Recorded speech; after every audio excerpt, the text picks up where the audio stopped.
La Cour constitutionnelle a condamné l'ancien Premier ministre Augustin Matata Ponyo, actuel député national, à 10 ans des travaux forcés et à 5 ans d'inéligibilité. Un dossier qui fait polémique, non seulement sur la toile, mais au niveau de politique, à tous les niveaux en tout cas. Sur ce plateau, Achille Kapanga, analyste politique indépendant. Bienvenue. Merci beaucoup.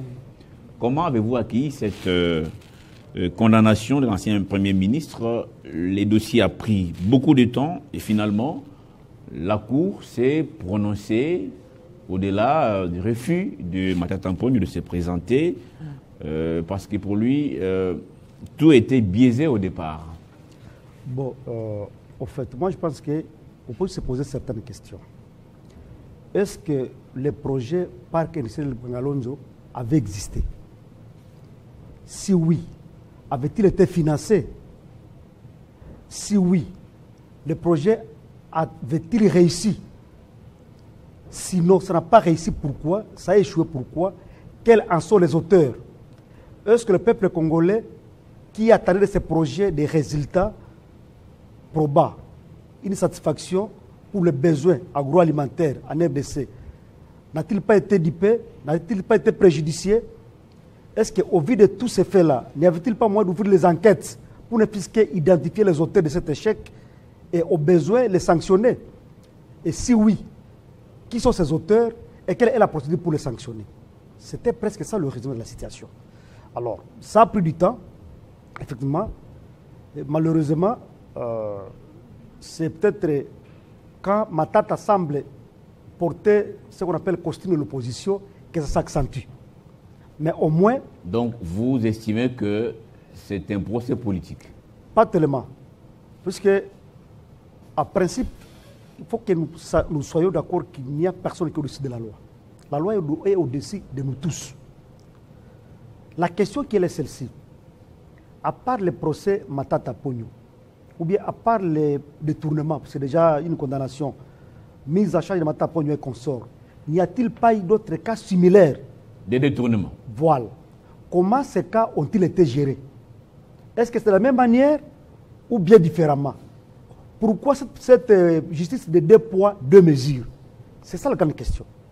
La justice doit faire son travail. C'est tout à fait normal. Le peuple congolais était préjudicié par un projet, peut-être Bukangalonzo, là où tout le monde espérait cette fois-ci, on va commencer à produire localement, consommer local, c'était bon. Mais ça n'a pas été le cas. On peut rentrer très loin. Il y a eu les dossiers 100 jours, il y a eu beaucoup de procès, Lambadère et consorts. Mais pourquoi là, ça a été presque banalisé, mais pour Matata Ponyo, ça prend une ampleur presque un peu significative.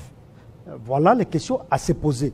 Mais néanmoins, ce qui est vrai est que quand on a vu le ping-pong entre le président Vital Kamerhe et le premier président constitutionnel Kamuleta, on a juste compris que chacun avait déjà sa position. C'est ça qui est venu mettre un peu d'huile sur le feu? Pas tellement. Vous savez, au départ, beaucoup de gens pensaient qu'on a voulu Matata Ponyo. Alors ça a pris beaucoup de mécanismes, beaucoup de politisation et un consort. Finalement, il a fallu quand même qu'on aboutisse. Puisqu'on devait quand même laisser les dossiers en suspens. Même si on avait dit que la Cour constitutionnelle s'était déjà dessaisie bien avant, on est rentré à la Cour de cassation, bon, on rentre encore à la Cour constitutionnelle. On cherchait peut-être la voie qui serait la bonne. Mais là où je n'ai pas été d'accord avec l'Assemblée nationale, c'est le fait qu'elle a laissé longtemps la procédure évoluer. Mais c'est quand elle a constaté qu'on était maintenant au point de condamner que l'Assemblée s'est réveillée. Mais elle n'avait pas été saisie de manière officielle. Comment est-ce qu'elle pouvait faire quoi l'Assemblée si elle n'avait pas été saisie pour lever les immunités? C'est ça ce que disent les juristes. Les juristes ont des débats souvent contradictoires sur le même sujet. L'Assemblée n'avait pas été saisie par la Cour constitutionnelle. Pourquoi elle a réagi alors qu'elle n'était pas saisie? Pourquoi elle a laissé faire tout ça là, sans pour autant dénoncer ça? Ça a pris quand même suffisamment de temps. Nous sommes presque à la 2e année de la législature. Mais le procès est toujours là. C'est depuis que Matata Ponyo était sénateur. Pourquoi ils ont laissé tout ce temps-là?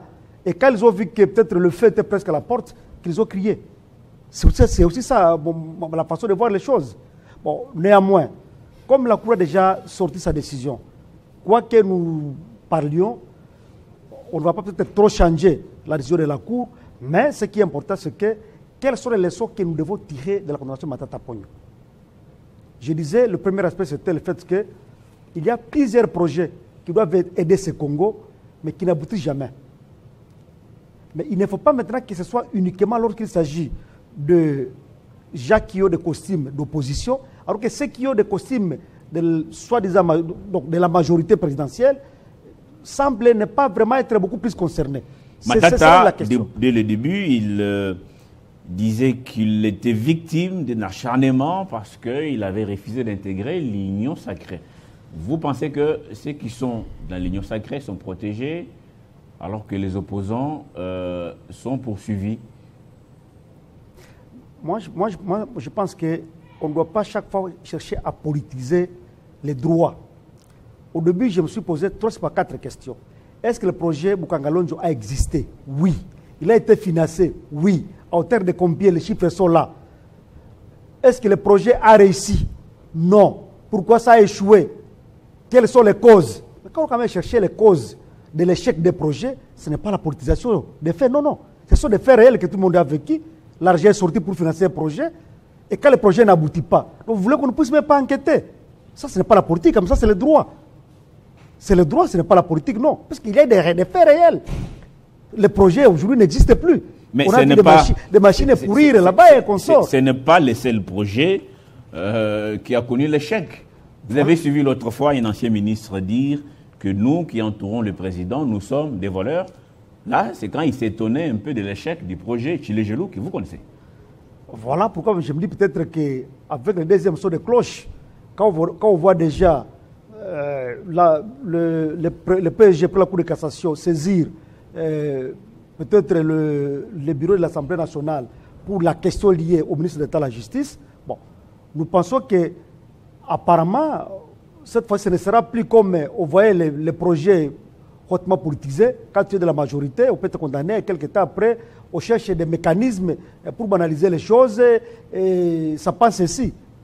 Donc, vous savez, au niveau de la politique, il y a beaucoup de questions. Les politiciens que vous voyez là-bas souvent, ce sont « je t'aime, moi non plus ». Ils sont là tous, ministres, consorts, premier ministre, PG, consorts, mais entre eux, il y a des questions profondes. Des questions profondes. Il y a des gens qui ne savent même pas se dire bonjour alors qu'ils sont enfants du même gouvernement. Entre ministres, il y a ceux qui ne se disent même pas bonjour. Alors, quand ils voient quelqu'un tomber dans un piège, bien une infraction, c'est l'occasion d'en faire autant. Mais moi, je pense qu'on a 3 pouvoirs, j'ai toujours répété. L'exécutif, le législatif et le judiciaire. Il faut que chacun fasse son travail. Mais dans la collaboration et le respect des textes légaux. Ici, la question la plus importante, c'est laquelle? Si on considère le procès Matata Ponyo comme un procès politique, il faut maintenant se poser la question. La politique, là, vise quoi? Peut-être à l'empêcher, parce que c'est un potentiel candidat pour 2028. Voilà. Est-ce qu'il est le seul? On peut dire autant, peut-être que Kabila aussi serait dans la ligne qu'on sort. Un des poids lourds qui a opinion sur rue. Moi, je pense que les politiciens congolais doivent se mettre à la place du peuple congolais. Ce n'est pas seulement Bukangalonzo. On a cité Lambadère, on a cité Sanjou, il y en a beaucoup. Ce qui est important, c'est que la politique, surtout la justice, doit mettre dans l'opinion du peuple congolais le fait que la justice n'a pas de couleur politique. Si nous demeurons dans cette politisation de la justice, tous les procès qui suivront, qui auront de telles caractéristiques, le peuple dira que non, non, on les poursuit puisqu'il est de l'opposition. Voilà pourquoi je suis en train d'encourager la justice, de se débarrasser des pesanteurs politiques qui font des fois qu'au lieu de dire la justice, au lieu de dire le droit plutôt, on est dans des spéculations ou bien dans des victimisations. Alors, une question avant d'évoquer le cas du ministre d'État, ministre de la Justice, garde des Sceaux, Constant Mutamba. D'abord, le dossier Matata Ponyo. Est-ce qu'aujourd'hui, Matata a une possibilité de faire les choses autrement? Est-ce qu'il peut échapper à la prison en ce moment? Est-ce qu'il peut s'appuyer sur une jurisprudence avec les députés qui ont été invalidés l'autre fois? Il y en a qui sont partis passer nuit devant la Cour constitutionnelle pour obtenir gain de cause. Est-ce c'est encore possible pour Matata Ponyo? Ou il va attendre tranquillement chez lui que les militaires ou les policiers viennent mettre la main sur lui? Bon, je pense qu'il a été condamné par défaut. Quand on est condamné par défaut, la seule voie qui est là, c'est l'opposition. Comme c'est au premier et dernier ressort, il n'y a pas d'appel. Et ce sont des questions ou bien des matières qui ne relèvent pas du droit international. Il y a des matières qui relèvent du droit international, mais si c'est une condamnation sur des infractions commises en RDC. Donc là, trop parler, pour moi, je ne le souhaite pas. Mais comme il est en dehors du pays, je pense qu'il est déjà condamné d'abord à l'exil. Parce que s'il arrive au pays, la première chose... Non, il a été condamné en étant dans la salle de plénière. Donc, le verdict est tombé. Maintenant, lui-même suivait ça sur son téléphone, étant dans la salle de plénière. Ah, si tel est le cas, il y a maintenant l'exécution. Quand la Cour sort une décision, ce n'est pas la Cour d'exécuter, non. Quand il s'agit de tel cas, c'est le parquet général qui doit peut-être sortir un mandat de prise de corps pour exécuter cet état de choses-là. Et par rapport à d'autres faits, comme la saisie et consort, ça c'est le greffe. Il y a le greffe qui s'en chargera. Alors, ça dépend maintenant de la façon dont les cartes vont se jouer. Ce sont des dossiers, des gros poissons, comme on l'a toujours dit ici. Est-ce que les cartes vont se jouer comment? Si on condamne quelqu'un et on les laisse libres, que dira l'opinion? C'est ça la question. Si on les condamne, on les laisse libres, que dira l'opinion? Est-ce qu'il ira en prison? Qu'est-ce qui va suivre? Ce que je demande, c'est que Matata a peut-être une base, comme il m'a appelé Maniema, c'est sa base. Mais ce que je peux demander à mes frères de Maniema à l'instant, c'est d'éviter de tomber dans la politisation. Parce que Matata lui-même a été sportif, il a accepté toutes les procédures. Il sait comment il va se battre. Mais si nous voulons politiser cette question en outrance, nous risquons maintenant d'engouffrer encore profondément M. Matata Ponyo. Laissons les cartes se jouer politiquement, laissons les jeux se jouer, parce que la pression qu'on peut faire à Maniema, qui est très loin de Kinshasa, ne peut pas faire changer la décision de la Cour constitutionnelle. L'important, c'est que les conseils juridiques, les conseils de Matata, ceux qui l'ont, ses avocats et conseillers, j'ai vu les professeurs Nyabiroum et bien d'autres qui sont bien rodés, ils savent les mécanismes à mettre sur place pour qu'on voie comment cela va être fait. Mais sinon, à mon niveau, j'ai beaucoup d'estime envers l'ancien Premier ministre Matata Ponyo. C'est quelqu'un que j'ai vu au four et moulin, j'ai vu comment il a travaillé. Et cette condamnation qui lui arrive, moi je lui présente d'abord mes sentiments de compassion. Je pense que les leçons que nous devons tous tirer, c'est que quand vous travaillez pour la République, travaillez proprement pour que les linges sales ne viennent pas vous rattraper demain. Parce qu'il y a ceux qui peuvent être en train de condamner Matata aujourd'hui, mais demain peut-être ce sera leur tour. Voilà pourquoi un appel que je lance à tous les politiciens congolais, tous ceux qui gèrent la chose publique, d'éviter de tomber dans des pièges de corruption, de détournement et consorts, puisque demain, ça va les rattraper. On a vu ça au Sénégal, on voit ça presque à travers le monde entier. Il y a même demain le ministre, le président Trump, qui avait risqué sa candidature pour des faits pareils. Donc, si vous êtes déjà un homme d'État qui veut servir la nation, évitez des petites erreurs, puisque dans la politique, il y a deux schémas, la prison et la mort. Mais comportez-vous de telle façon que vous devez chaque fois éviter ces deux choses-là. Alors, un autre qui a l'épée de Damoclès suspendue sur sa tête, c'est Constant Mutamba Tungonga. Je dois vous rappeler ici qu'en date du 22 novembre 2024, le ministre d'État, le ministre de la Justice et garde des Sceaux avait, à travers une circulaire, demandé notamment au Sénaref, à l'ANER, de pouvoir enquêter sur l'acquisition d'un immeuble à l'étranger d'une valeur de 900 000 € appartenant au procureur près la Cour de cassation. Et aujourd'hui, c'est le procureur à son tour qui a saisi les bureaux de l'Assemblée nationale pour obtenir, n'est-ce pas, l'autorisation d'instruction contre le ministre Constant Moutamba. Est-ce que nous sommes là dans un règlement des comptes, même si ici aussi on évoque une affaire de millions, 39 millions destinés à la construction de la prison de Kisangani? Vous vous rappellerez que quand on avait rendu public le gouvernement, c'était Souminois 1, j'avais suivi la publication du gouvernement, Moutamba n'était pas là. Il n'était pas sur la liste. Son nom a été oublié. Son nom a été oublié. Et ajouté après au silo. Hein.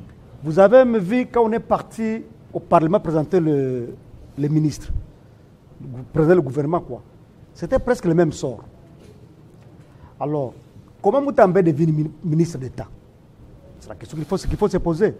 Est-ce qu'il était parmi les personnes que Madame la Première ministre avait proposées? Est-ce qu'il était vraiment de son obédience? Il y a eu beaucoup de cas. Je me rappelle avec la fameuse question de « je sens la corruption », l'odeur du détournement dans la salle. Il y a plusieurs questions. Avec la fameuse question de la condamnation de la garde de Madame la Première ministre. Vous allez très loin. Vous avez évoqué la question des 900 millions d'acquisition des maisons. 900 000 $. Voilà. L'immeuble appartenant au procureur près la Cour de cassation, selon les communiqués du ministère de la Justice. Alors, tout ça mis ensemble, vous êtes d'accord avec moi que bien que Moutamba travaillait, mais quelque part là, peut-être il n'était pas dans le cœur de certains autres acteurs politiques. Est-ce qu'il faut être dans le cœur des acteurs politiques où il faut travailler pour ces peuples qui ont besoin de résultats? C'est là où je suis. Je l'ai vu au Four et Moulin. Il a initié beaucoup de bonnes choses, comme la commission chargée de veiller sur la bonne exécution des décisions de justice. Il a même réussi à faire de la justice un lieu où peut même devenir touristique aujourd'hui. Il faut lui jeter de fleurs. Mais pourquoi cette question doit les rattraper? Comment un donneur de leçons peut tomber dans des pièges pareils? Il y a quoi? Comme on veut enquêter, laissons les enquêtes faire leur travail, on saura réellement de quoi il s'agit. Mais sinon, ce qui est vrai est qu'il n'y a jamais eu de fumée sans feu. Certainement que des faits sont là. Le PG, quand il doit déjà écrire, même si on peut parler de ce que vous avez appelé règlement des comptes par rapport à la fameuse question qui avait fait beaucoup de bruit. Bon, on sait comment le ministre d'État Moutamba s'est embrouillé avec la magistrature. Dernièrement, il est allé présenter un projet de loi. Donc, vous pensez qu'il a des ennemis un peu partout? Il a joué presque sur beaucoup de terrains. Et apparemment, les jeux qu'il menait n'étaient pas bien agréés, bien accueillis par beaucoup de ses collègues. Est-il parti trop vite en besogne? Bon. Connaissant la théorie du système que tous avons appris à l'école. Moi, je me dis une chose. Le fait de lui reprocher le travail Fumio là, qu'est-ce qui lui est arrivé? Je l'avais suivi sur cette grande chaîne ici, quand il défendait les projets. Moi-même, je l'avais suivi quand il défendait les projets là. Alors, comment cela est arrivé? Il y a quoi exactement? Est-ce qu'on veut le faire partir du ministère puisqu'il fait beaucoup de bruit? Il y a quoi? La politique a ses réalités profondes.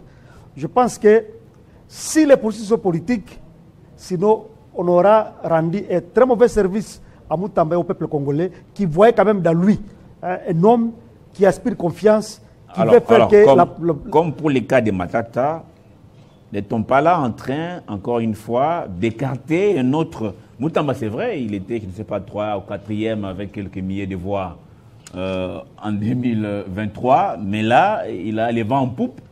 C'est quelqu'un que la population a beaucoup apprécié par rapport à ces nombreuses mesures, même si certains qualifient d'autres mesures de populistes. Est-ce qu'on n'est pas là en train d'empêcher notre potentiel candidat président de la République? Ça peut être parmi les causes, puisque certainement que l'entourage du chef de l'État, il y a certaines personnes qui voient déjà dans lui une personne un peu dangereuse. Ça, c'est sur les réseaux. Il a réussi à faire son nom. Bon, même un petit enfant connaissait Moutamba Seki. Bon, ça commence toujours ainsi. Alors, voilà pourquoi je disais que si les faits pour lesquels il est poursuivi, on veut les poursuivre, sont politiques, sinon on veut rendre un mauvais service au peuple congolais qui voyait dans lui un homme qui aspirait confiance, qui voulait quand même restaurer et instaurer la justice dans notre pays. Mais si lui aussi est tombé dans les pièges que lui-même attendait, je dirais qu'il n'est pas prudent. il n'est pas un grand. Puisque s'il était un grand, il allait savoir qu'on peut se faire couler facilement. Est-ce que ses collègues des finances et du budget seraient utilisés pour lui tendre des pots de banane pour qu'il puisse glisser et tomber? C'est beaucoup de questions. D'ailleurs, les finances, parce que les finances, il y a eu un communiqué où il disait cet argent n'est pas passé par... il ne connaît pas les traces de cet argent. Donc, c'était pour se laver les mains, certainement. Moi, je dis, est-ce que ses collègues des finances et des budgets seraient utilisés pour lui tendre des pots de banane afin qu'il puisse glisser et tomber? C'est beaucoup de questions à se poser. Mais ce qu'on peut retenir, c'est quoi? C'est que personne n'est au-dessus de la loi. Que vous soyez qui que ce soit, la loi est là. Elle est au-dessus de nous tous. Si réellement les faits pour lesquels Moutamba est poursuivi sont fondés, on doit encourager la justice. Parce que là, je dirais qu'un grand est donné des leçons qui n'a pas si maîtrisé les leçons qu'il même était en train de donner aux uns et aux autres. Mais si c'est politique, je demande de prendre courage, d'affronter la justice comme il est un grand avocat.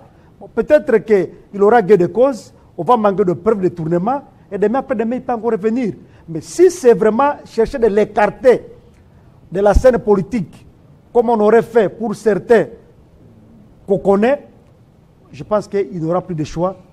Il n'aura qu'à attendre que les carottes soient cuites et qu'ils s'apprennent autrement. Très bien dit. Merci beaucoup, Achille Kapanga, analyste politique indépendant. Vous êtes en même temps ancien maire de la ville de Béni. Nous sommes au Nord Kivu. Merci d'avoir été les nôtres.